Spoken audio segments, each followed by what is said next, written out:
governor of Florida has signed a bill banning teachers from talking to small children, ages kindergarten through third grade, about their own genitals or encouraging them to change their gender. The overwhelming majority of Americans, including of Democrats, agree with that because it's common sense, and the alternative is disgusting and probably illegal. But at the Walt Disney Corporation, they were infuriated by this. Disney called an all-hands meeting to discuss new ways to indoctrinate children without their parents' knowledge. Chris Rufo obtained footage from that meeting. Here's the executive producer of Disney Television Animation bragging about, quote, injecting queerness into as many shows as she can.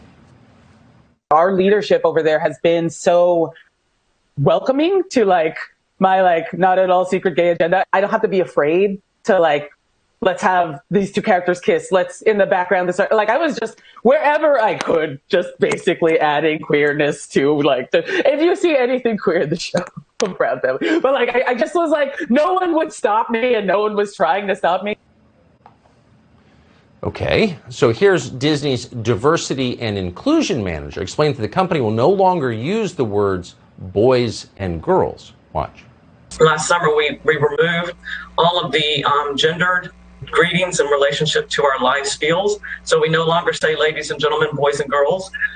We've provided training for all of our cast members in relationship to that. So now they know it's hello everyone or hello friends.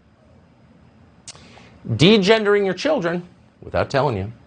Chris Rufo is a journalist and a filmmaker and quite a reporter. He got this footage, as he's done many times in the past on related topics. We're happy to have him join us tonight. Chris, thanks a lot for coming on. So what exactly was that?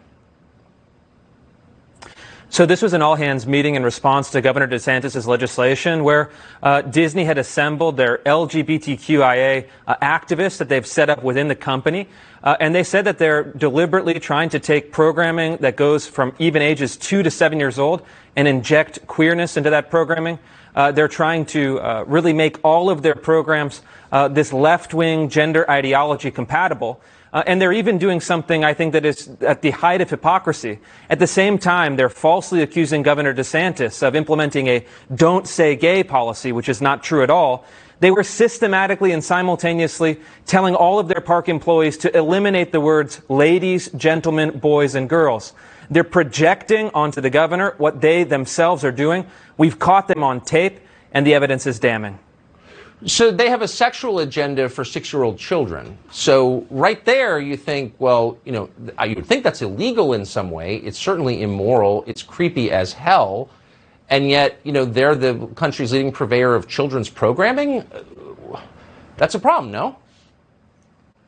That's right. And I think what we can really see inside the company is that executives made the decision a few years ago to create these activist organizations within the company, first on the issues of race and now on the issues of gender and sexual orientation. And these activist organizations essentially have taken moral power from within the company. And the executives, who are really cowardly and craven individuals, just cave anytime that they want something. And so all of these videos document that whatever these activists say, they're now creating a tracking program for all Disney children's content to find out exactly how many transgender, asexual, and bisexual characters that they're peppering into the show, either in the foreground or the background. It sounds like a really kind of bizarre and creepy gender studies experiment on a college campus, but it's being mainlined into children's programming all over the world. Well, it sounds like the behavior of a sex offender. I mean, normal people don't sexualize underage children, period. I mean, they have nothing to do with sex. They're little kids. They're prepubescent. But Disney doesn't feel that way. It seems like a threat, and I appreciate your exposing it. Chris Rufo, thank you.